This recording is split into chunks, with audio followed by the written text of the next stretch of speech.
kun sä lähdet tekemään oikeasti tehokasta markkinointia, niin sun ei tarvitse tietää mitään muuta kuin se, mitä sä haluat saavuttaa.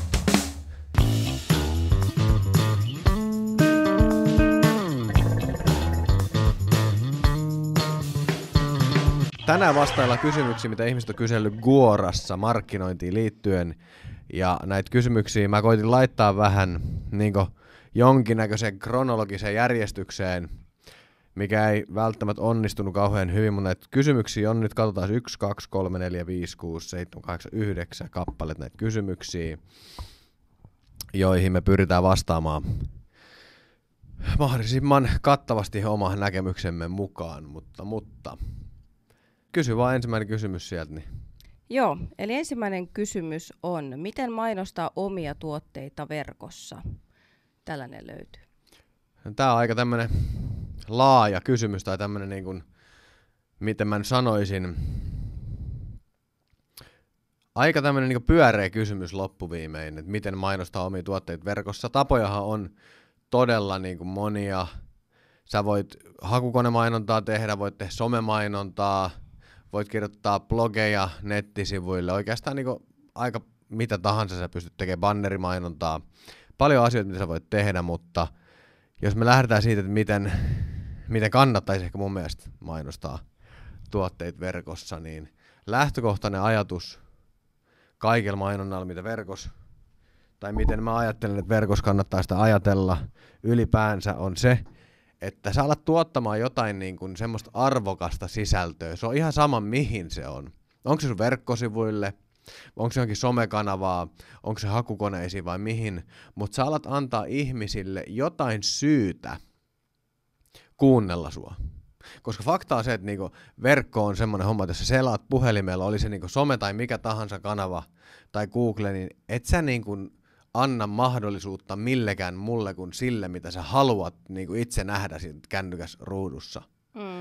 Niin ensimmäinen asia varmaan on ajatella mun mielestä sitä mainontaa niin, että sä luot jotain semmoista konkreettista arvoa niiden sun tuotteiden tai palveluiden ympärille, jonka takia sua kuunneltaisiin, kun sä pidät niitä puheenvuoroja niin kuin mainostaessa.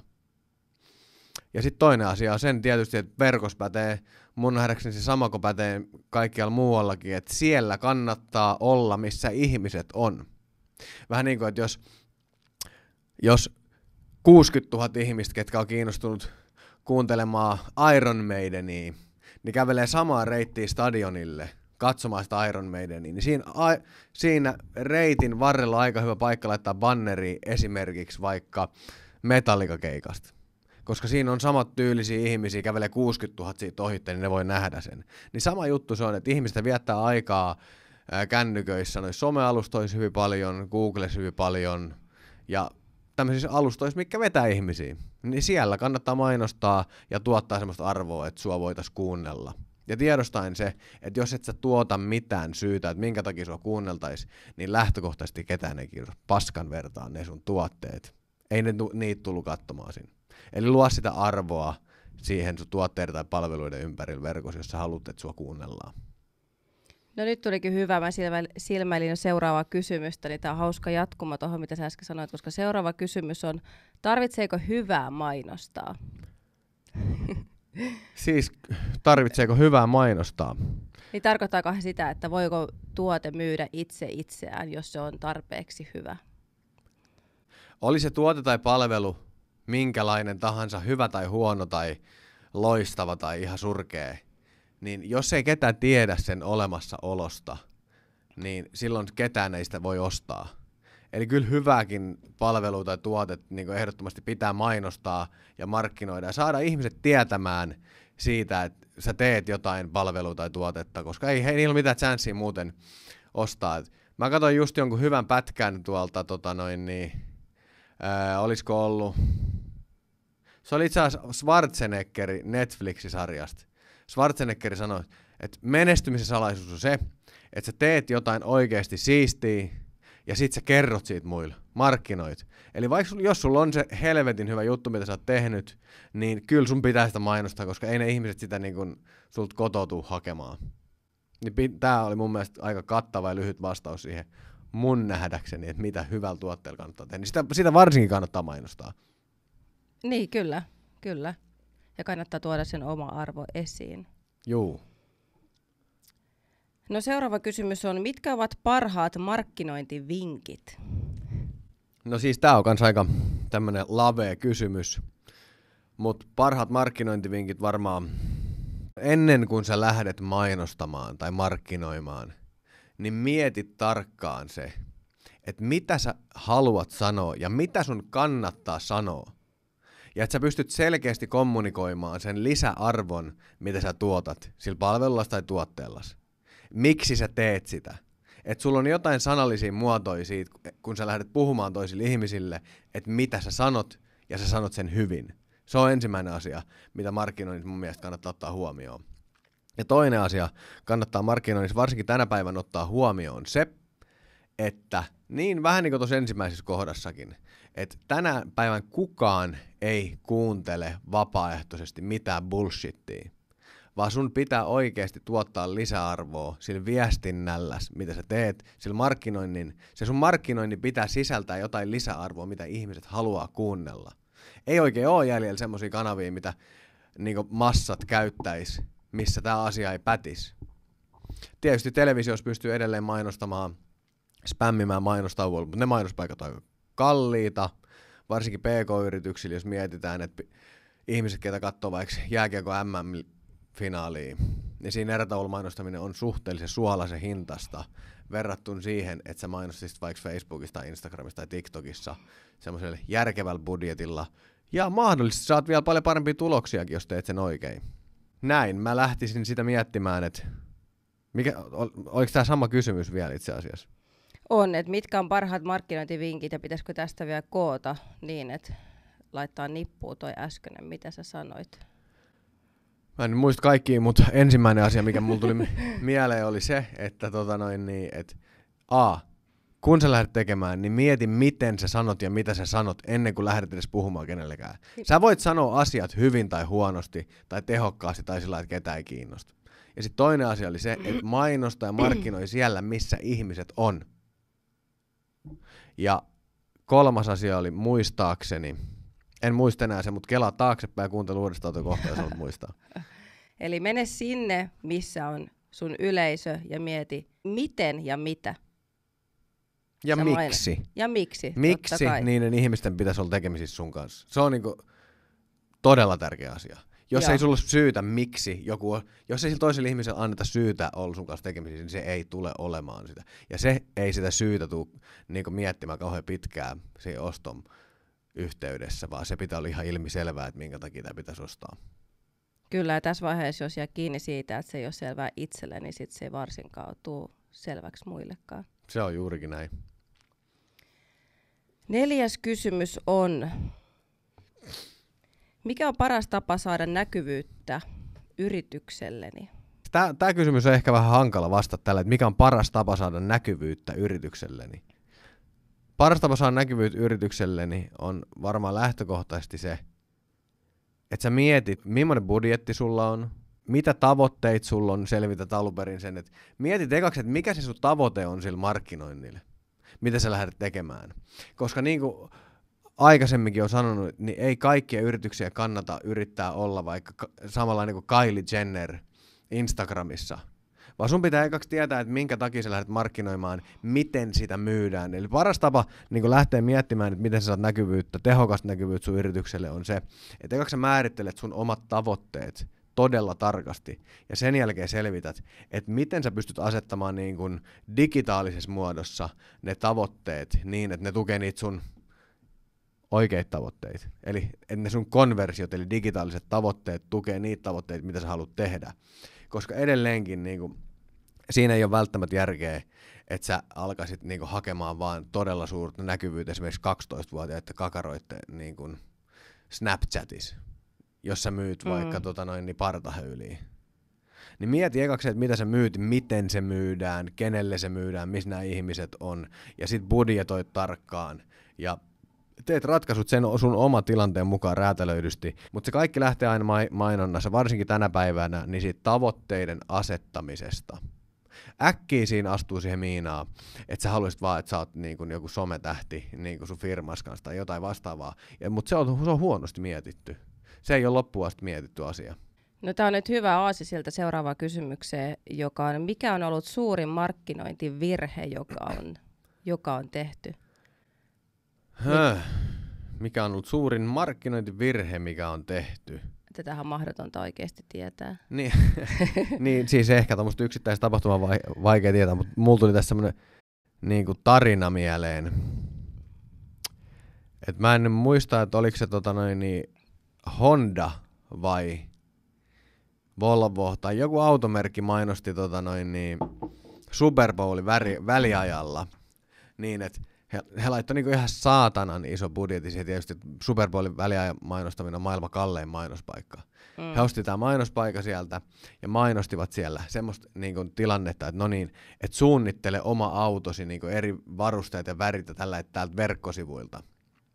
Mihin, että siirry tänne verkkosivuille sieltä Super Bowlin mainoksen kautta ja suunnittelemaan se oma autos.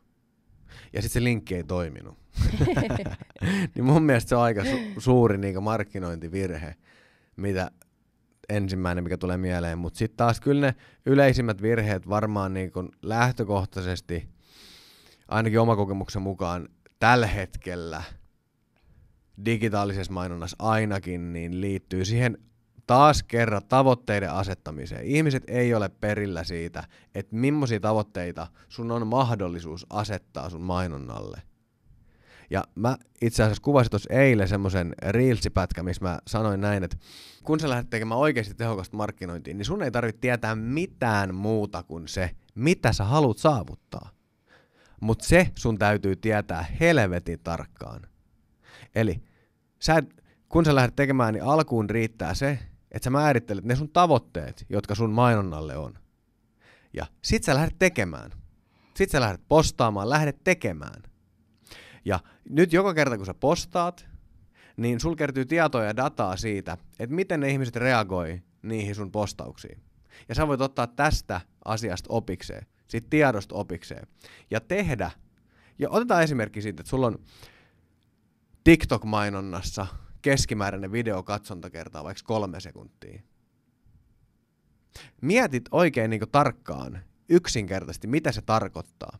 Se tarkoittaa sitä, että se sun 3 sekuntia on aivan paska.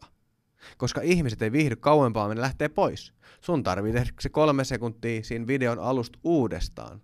Testat jotain muuta siinä, jos sä haluat päästä eteenpäin. Ja sit kun sä pääset siitä videon alusta eteenpäin, niin sä huomaat, että niitä asioita on ihan helvetisti lisää.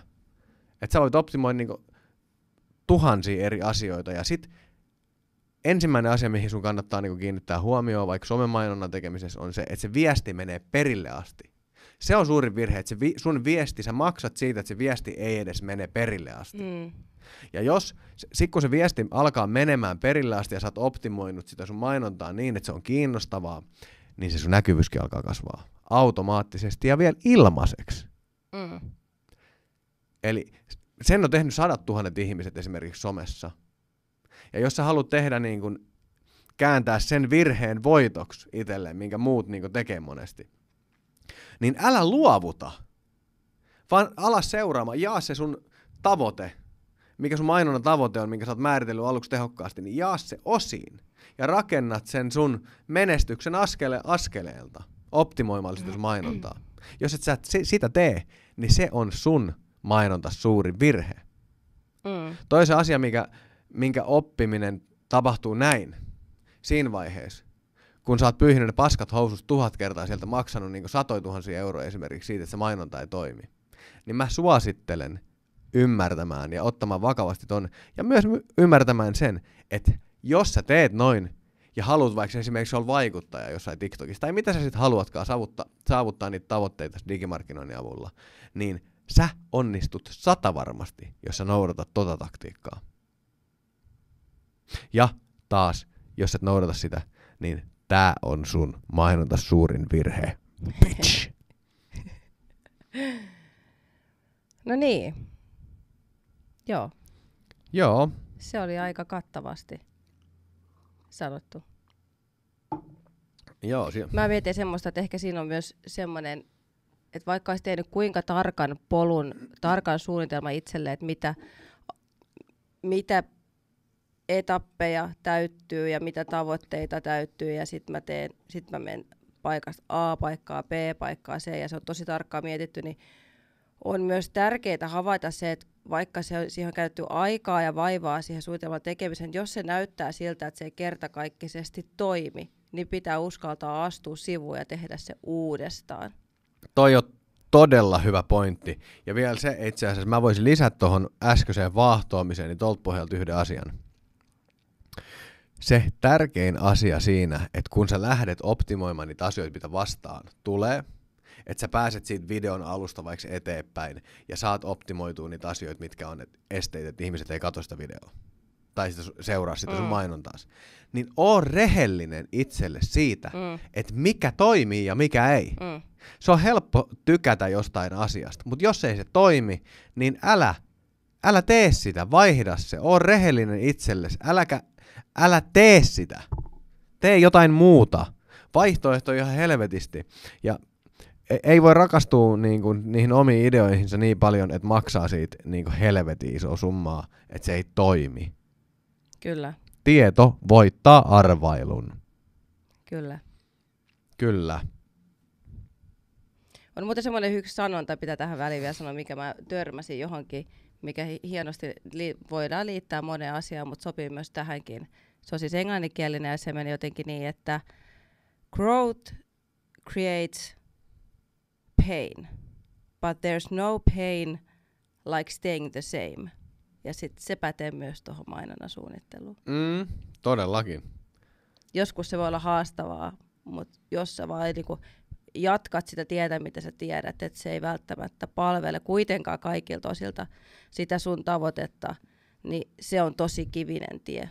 Niin, ja se kivinen tie on siinä mielessä digimarkkinoinnissa niin selkeä, että kun sä katot, että rahaa ei tule takaisinpäin, ja markkinoinnissa kuitenkin tavoitellaan sitä, että se myynti kehittyisi. Ei tavoitella pelkästään sitä, että no tää olisi kiva sanoa näin. Tai siis kyllähän tietysti kaikki mainontahan on maksettu manipulaatio, joka vaatii toistoa. Mutta jos joku ei toimi niin, ja ketä ei kuuntele sitä, mitä sä sanot, niin se menee vähän niin kuin harakoille. No niin, nyt ollaan sitten jo yli puolessa välissä. 4 kysymystä on jäljellä ja sitten seuraava kysymys on, mikä on tehokkain tapa kasvattaa näkyvyyttä sosiaalisessa mediassa? Eli nyt ainakin ihan rehellisesti päästiin sosiaalisen median alustan kimppuun, jos ei se äsken ollut ihan täysin selvää, että mistä alustasta oli puhetta, kun puhuttiin markkinoinnista. Niin, puhuttiin varmaan osittain myös kaikista tai kaiken kattavista asioista niin viestintään liittyen, mutta... Tehokkain tapa kasvattaa näkyvyyttä somessa. No tääkin on tilannekohtainen asia mun nähdäkseni, että tossa just tänään katsottiin yhden yrityksen TikTok-tiliä, mistä löytyi tämmönen yksi tyyppi, ketä oli tämän yrityksen työntekijä ollut aikaisemmin, missä, tai kenen tili me tsekattiin TikTokista. Ja joka kerta kun postat, tää yksi tyyppi, ketä siellä aikaisemmin oli töissä, niin oli postannut siinä TikTok-tiliin, niin se oli saanut 100,000 näyttökertoa ilmaiseksi. Niin tää kertoo karua kieltä siitä, että tässä oli onnistuttu mahdollisesti vähän sattuman kaupalla löytämään, testaamalla tämmöinen tyyppi, tai tämmöinen tapa tuottaa sisältöä, mikä toimii, mikä on räätälöity, tai minkä sisällön tuottamiseen on mahdollisuus pienellä budjetilla. Ja semmoiset asiat on semmoisia, mitä kannattaa ehdottomasti etsiä ja testata omasta yrityksestä. Sun kannattaa miettiä ensimmäiseksi, että onko teillä töissä, tai onko sä itse mahdollisesti semmoinen tyyppi, kenen jutut saattaisi kiinnostaa ihmisiä niin paljon, että ne vaan alkaa seuraamaan niitä juttuja. Onko teillä töissä joku tyyppi, ketä olisi tämmöinen. Ja jos tuntuu, että ei oo, ja tämmöisiä ratkaisuja ei välttämättä löydy, niin näin poispäin, niin ensimmäinen asia, mitä mä lähtisin taas kerran tekemään, on se, että mä lähtisin määrittelemään ne mun tavoitteet, että mitkä ne mainonnan tavoitteet on, ja sen jälkeen kulkemaan niiden tavoitteiden suuntaan, rakentamaan sitä ekosysteemiä ja sitä tekemistä sen ympärille, että mitä mä haluan oikeasti saavuttaa. Mutta se näkyvyyden saaminen yritykselle, niin jos ei ole vielä löytynyt tämmöistä tyyppiä, ketä olisi niin kuin tehokas sitä sisältöä tekemään ja orgaanista näkyvyyttä niin oikeasti niin kuin some-alustoilla mainonnan tekeminen on kohtuullisen edullista, jos sä ostat sitä mainostilaa.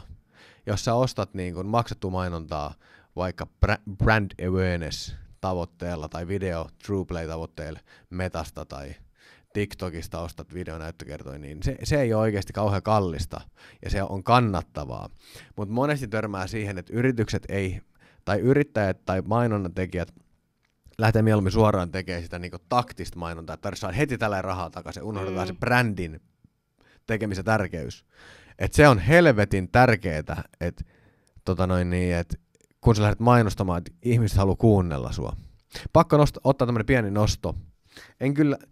Täytyy sanoa, että mulla ei ole tästä niinku sen isompaa hajua, että kuinka se tällä hetkellä toimii niinku rahallisesti, mutta TikTokissa oli semmoinen kuin FitBenny tai joku vastaava niminen tyyppi, tämmöinen niinku kikkurapäinen lihaskimppu äijä, ketä teki tämmöisiä salibodausvideoita.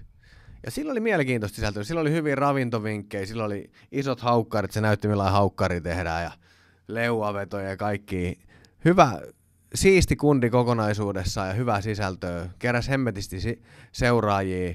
Ja nyt, kun hän on vuoden tai 2 vuotta tai minkä aikaa sitten onkaan, niin pommittanut sitä hyvää sisältöä TikTokissa sillä, että ihmisiä kiinnostaa, niin nyt kurssi maksetulla mainonnalla, missä konversiona on se, että sä saat tilaajia siltä samalta jengiltä, kenellä sä oot jo kommunikoinut vuoden, tehnyt hyvää sisältöä sinne. Se on lämmin pooli asiakkaita, potentiaalisia asiakkaita, ketkä jo on kiinnostuneet ja sä oot antanut niille arvoa ja he on kiinnostuneet siitä, mitä sä niin kuin kerrot. Ja tietää, ketä sä oot ja jopa fanittaa sua esimerkiksi. Niin tämmöiset tilanteet on se, mistä tulee konversio. Et sä voi pelkästään lähteä tekemään sitä taktista mainontaa ja miettiä, että sä haluut saada koko ajan. Sun on pakko välillä antaa. Just yhden yrittäjän kanssa puhuttiin tuossa eilen se, että tällä yrityksellä menee hyvin, tällä hetkellä myyntiä tulee hyvin ja on ollut sen takia markkinoinnissa vähän hiljaisempaa. Niin mä kysyin, että eikö se kuitenkin ole niin, että silloin kun menee hyvin, niin on tilaisuus tehdä sitä kaikista tärkeintä työt. Eli markkinoinnissa monesti ollaan aina vaan pyytämässä asiakkaita niin tulemaan tänne tai tekemään tai tätä, mutta nyt on se tilaisuus, kun sä voit antaa isosti. Sä voit luoda arvoa sillä omalla brändilles, tuottamalla sitä arvoa niille ihmisille, ketä sua kuuntelee. Se on äärimmäisen tärkeää. Ja se on myös sitä tehokkainta näkyvyyttä. Pyytäminen ei ole tehokasta, antaminen on tehokasta näkyvyyttä. Varsinkin tuommoisen palvelun myymisessä, niin se luottamus ei tule niin nopeasti, että heti ihmiset olisi valmis ostamaan vaikka yhden videoperusteella, missä kerrotaan tämmöisestä kurssista, vaan siinä pitää olla niinku pitempi työ siinä arvon antamisessa, että se luottamus syntyy. Joo, ja sitten se on ihan täysin totta, ja sitten, jos se on ärsyttävää, kun joku tulee pyytämään heti ensimmäiseksi sulta jotain. Myyminen itsessään on niin kuin lähtökohtaisesti ärsyttävää. Vai käsi ylös siellä TikTokissa, jos sä tykkäät siitä, että joku tulee koputtaa sun oveen ja myymään sulle jotain. Ei, ketään ei niin kuin varmaan nosta kättä ylös siinä vaiheessa. Sä oot katsomassa Netflixiä siellä emäntäkainalossa ja syöt jäätelöä sinne ja juot viskiä ja mietit, että jumalauta, onpa siistiä, että just saatu lapset nukkumaan, kun ding dang, sitten joku tulee, että ostaako imuri, sillä fuck you, en vitus osta. Niin. Mutta se on se sama juttu, että sit taas, että jos sä oot kokenut niinku arvoa ja tiedät se äijä, että sieltä tulee joku imurikauppa ja sit sä tiedät, että okei, tää imurikauppa heittää parempaa läppää kuin mitä tää leffa on. Että olipa siistiä, että tää tuli tähän näin ja sitten heittää pari läppää siinä ja sitten ostaa imuri siitä. Niitä, jos sä oot saanut joka sunnuntai kokeilla sitä imuria vartin verran joka sunnuntai ja sä oot huomannut, että sillä on tosi hyvä imuroida, niin se on ehkä lämmittää enemmän sitä ostopäätöstä kuin se, että en mä koskaan nähnyt tämmöistä imuria. Niin. Saatika kokeilu. Niin. Et se on sitä efforttia, ja se pelkän taktisen mainonnan tekeminen on laiskuutta. Mennäänkö vaan seuraavaan kysymykseen? Mennään vaan. Eli miten sosiaalisen median markkinointia voi tehdä mahdollisimman halvalla? Lisäisinkö tähän jollei ilmaiseksi? Siis sosiaalisen median markkinointia voi tehdä mahdollisimman halvalla niin, että sä tuotat sisältöä ja teet dataohjatusti parannuksia siihen. Jos joku tietää tämmöiset YouTubet tai joku Mr. Beast, kenellä on varmaan niin maailman isoin YouTube-game, eli siellä on 100 miljoonia tilaajia YouTubessa ja oikeastaan varmaan joka maassa, missä YouTube on ja joku alkaa ensimmäistä kertaa avaamaan YouTuben, siihen ensimmäisen sivun tulee heti Mr. Beastin videot. Eli tää on puhutaan semmoisesta tekijästä, ketä tekee niin miljoonia dollareita rahaa joka kerta, kun se postaa niillä videoilla. Ja hänen vinkkinsä siihen, että miten kannattaa sisältöä alkaa tuottamaan, mun mielestä niin vertaansa vailla järkevimmin sanottu, mitä ikinäkään ketä voi sanoa sisältötuotannosta. Et sä teet 100 videoa ja parannat joka kerta jokaisella videolla jotain yhtä asiaa. Niin lopputulos se 100 videopäästössä, että sä oot parantanut 100 asiaa. Eli sulla on 100 kertaa tyyliin parempi video kuin mitä sulla oli aikaisemmin. Ja sit sä jatkat sitä, niin sun näkyvyys kasvaa.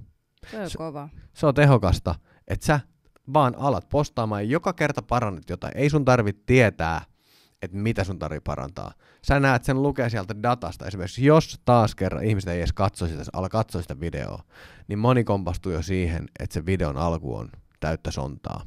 Muutama eka sekunti pitää olla käsikirjoitettu niin hyvin, että se lähtee käyntiin ja näin poispäin. Ja loppu on sitä, että sä parannat niitä asioita, luet sitä dataa ja opit. Sun pitää oppia se, että miten sinä tuotat sisältöä. Sä et voi varastaa sitä ideaa käytännössä keneltäkään, koska ketään muu ei ole sinä. Vaan sun pitää tarkkailla sitä asiaa. 100 videoa, parannat joka kerta jotain. Se on siinä. Joo, kyllä se on hyvä. Sitten kun se on 100 kertaa parempi se video kuin alussa, niin sitten siihen voi jopa laittaa vähän mainosbudjettia. Eikö vaan? Kyllä, kannattaa jo etukäteenkin laittaa vähän. Toisteksi viimeinen kysymys. Miten päästä markkinoimaan Facebookissa? Sä pystyt suoraan Facebookissa alkaa vaan markkinoimaan painamalla yhtä nappia, että mainostat julkaisua tästä, jos sä haluat päästä kaikista helpoimmalla.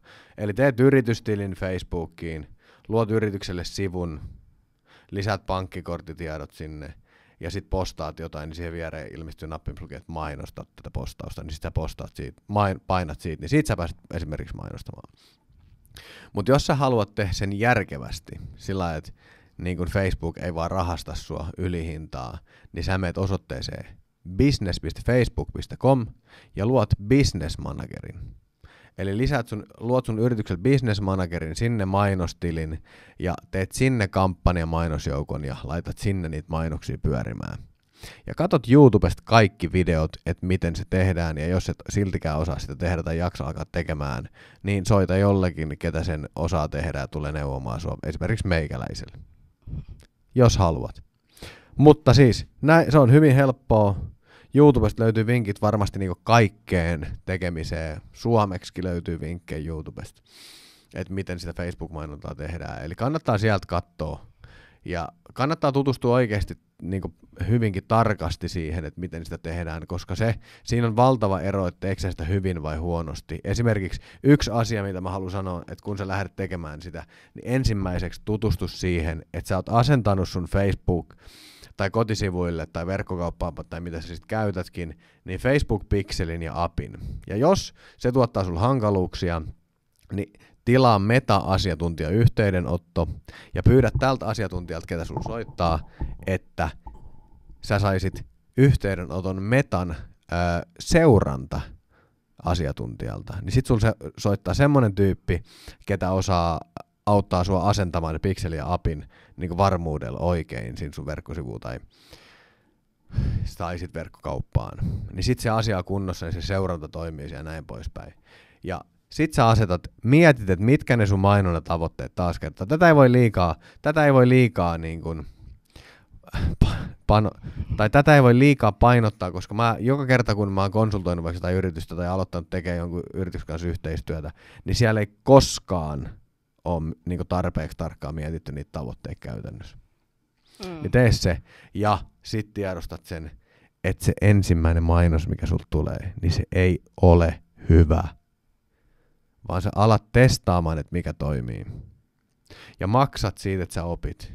Ja luet sitä dataa. Ja käytät aikaa siellä mainosten hallinnassa ja niissä hallintapaneeleissa.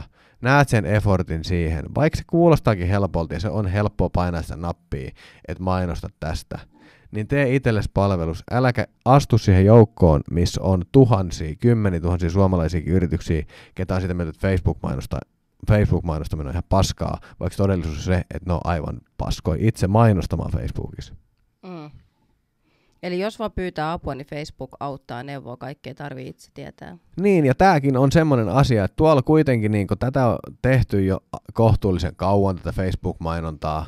Kaikki tietää ne tarinat siitä, että joku on tehnyt niin kuin itsestään maailman suurimman tähden Facebookin avulla, tai joku kuullut sankaritarinoita siitä, että miten Facebook toimii. Sä oot itekin nähnyt semmosia tilejä, mitä sä seuraat vaikka, kenen saa miljoonia näyttökertoja, 10 miljoonia näyttökertoja joka video ilmaiseksi, ketkä on myynyt vaikka energiajuomaa TikTokissa sillä, että 2 viikossa $200 miljoonaa voittoa, tai vastaavia tilanteita, niin ne tarinat on totta, ja jos sul käy sillä lailla, että ei vaan homma toimi, niin se on sun vika, sä teet huonosti sitä hommaa, ota apua siihen tai perehdy siihen enemmän. Se homma toimii. Ja jos tuntuu, että ei tapahdu mitään järkevää, niin se on kiinni sisällöistä. Älä mieti, että onko se kiinni siitä, että joku algoritmi ei toimi tai mitään, vaan sulla on huonot sisällöt. Tee parempaa sisältöä. Ihmisiä ei kiinnostu sun sisältö, jos ei mitään tapahdu. Mene katsomaan TikTok Top Adsia ja Facebook mainoskirjastoa, että mitä ne parhaat mainostajat tekee. Selaa niitä parhaita mainoksia sieltä. Kato YouTubesta videoita. Tai kato kaikki meidän TikTok-videot. Niissäkin puhutaan paljon siitä, että mikä on hyvää mainontaa ja mitä pitää miettiä. Perehdyt siihen enemmän. Ja jos ei sulla ole aikaa, niin maksa jollekin ihmiselle, ketä tietää, mitä se tekee. Se maksaa sulle moninkertaisesti takaisin. Joo, ja sitten vielä se asia, että 100 eurolla esimerkiksi kuukaudessa, niin ihan turha koittaa yrittää saada mitään kauhean isoa aikaiseksi. Ei se homma mene niin. Mainosbudjetti on yksi sellainen asia, mistä tuossa varmaan tehdään erikseen oman kysymyksen. Joo, kyllä. Mutta jos nyt mennään vielä tuohon viimeiseen kysymykseen, mikä tässä vähän ehkä alkoi tullakin esille. Mikä tekee hyvän somemainoksen? Sä aloit puhumaan siitä somesisällöstä, niin mulla on vahva veikkaus, että tämä liittyy siihen. 3 pääasiaa, mikä tekee hyvän mainoksen, on se, että sulla on selkeä tavoite, että mitä sä tavoittelet sillä mainoksella, miksi sä postaat. Että se on sulle itselle selkeintä. Jos sä vaan postaat jotain sen takia, että kunhan tulee vaan postattua, niin sä et saa siitä rahoista takaisin. Tarkoitatko sä nyt, että ennen kuin tätä on alettu edes, jos kysyä vaikka videomainoksesta, niin ennen kuin on alettu edes käsikirjoittamaan videoa, pitää tietää, miksi tämä postataan, mitä tällä tavoitellaan? Joo. Esimerkiksi se on vähän niin kuin voisi verrata siihen tilanteeseen, että jos sä haluat vastata jossain haastattelussa hyvin johonkin kysymykseen, tuntuu epävarmalta sitä ennen, niin sä voit miettiä ekaksi, mitä sä aiot sanoa ja miettiä, että mitä mieltä sä oot ja mitä sä haluat kertoa niille muille ihmisille. Niin silloin se selkeyttää sitä asiaa. Niin tässä sama asia. Kun sulla on, mietit sen niin, että sulla on nyt puheenvuoro vaikka 100,000 ihmisille, niin käytä se hyvin. Mitä sä haluat sanoa niille ihmisille? Mitä sun mielestä niin normaalissa elämässä kannattaisi tässä tilanteessa sanoa? Niin sano se sama asia. Ja sillä tavalla, miten se yleisö ymmärtää sen. Niin, ja sitten toinen asia on se, että sun pitää olla vähän laskelmoiva, kun sä teet hyvän mainoksen. Sun pitää tehdä se call to action, eli miettiä se reitti siitä eteenpäin, että okei, nyt kun mä sanon näin, niin mitä seuraavaksi tapahtuu? Ja sitten varmistaa se, että mitä seuraavaksi tapahtuu, että se laatu säilyy. Tiedätkö, mitä mä tarkoitan? Että jos sä pyydät ihmistä ottaa yhteyttä sun verkkosivujen kautta, ja sit sun verkkosivut onkin sillä, että ne lagaa tai sieltä tulee joku virus, niin se ei enää toimi, vaan sun pitää miettiä sen, että okei, nyt mun mainos oli hyvä, ihminen klikkasi tätä, niin sitten sen pitää vielä niin kuin mielellään yllättyä positiivisesti, niin se yhteydenotto niin kuin helpottuu sen jälkeen. Eli call to action ja se reitti kohti sitä sun tavoitetta, että tee se kokonaan hyvin. Ja kolmas asia on se, että tiedosta se ennen kuin sä alat tekemään sitä mainosta, että sä kilpailet todellisuudessa sen ihmisen huomiosta siinä feedillä. Sä et kilpaile mistään muusta alkuunsa kuin siitä huomiosta. Eli jos sä menet puhumaan siinä, niin kun alat jaarittelemaan siinä sun videos aluksi jotain, tai se kestää liian kauan, tai sit se on niinku semmoista hidasta, tai jotain epäkiinnostavaa tai tylsää, tai et sit sä niinku, et oo autenttinen, tai sä esität jotain, tai sit sä niinku alkuun niinku yskit siihen videota, tai jotain, niin se ihminen poistuu näin siitä. Se poistuu siitä niinku alle puolessa sekunnissa, jos ei se niinku herää se kiinnostus heti. Se on armotonta. Ihmisen huomio on saatavissa ainoastaan tuottamalla hänelle jotain semmoista hänen silmien eteen, jonka hän valitsee lyhyen harkinnan jälkeen itse vastaanottavansa. Amen. Amen. No niin. Siinä oli ne 3 asiaa oikeastaan. Joo. Mikä tekee hyvän somemainoksen? Mä oon itse henkilökohtaisesti vähän pyörryksissä, jos mun pitäisi vastata tuohon kysymykseen, niin mä en ehkä osaisi vastata enää. Mutta jos tuntuu siltä, että kuulijalla on nyt vähän pyörryksissä oleva olo, niin kannattaa ehkä laittaa tämä muistiin. Ehkä kannattaa tallentaa ja mennä omakohtaisesti katsomaan, että miten omassa yrityksessä nämä asiat toimii. Kyllä. Tästä on aika helppo mennä katsomaan niin kuin kohta kohdalta, että miten menee niin kuin noin omasta mielestä. Paljon hyviä asioita tuli. Kiitoksia kaikille, että viitseitte katsoa tämän videon loppuun asti. Tämä oli Elephant Today, ja jos sä haluat lisätietoa meistä, niin mene osoitteeseen www.elephanttoday.fi. Ota meidät seurantaa TikTokissa, Instagramissa sama homma, Facebookissa sama homma. Ja me nähdään seuraavassa videossa. Ja laita kommentteihin, jos sulla on mielessä, että mitä sä haluat kuulla seuraavaksi, niin otetaan tästä koppia ja laitetaan video pyörimään siitä aiheesta. Joo, ja muista, tilaa tää kanava. Yes. Moi! Ciao!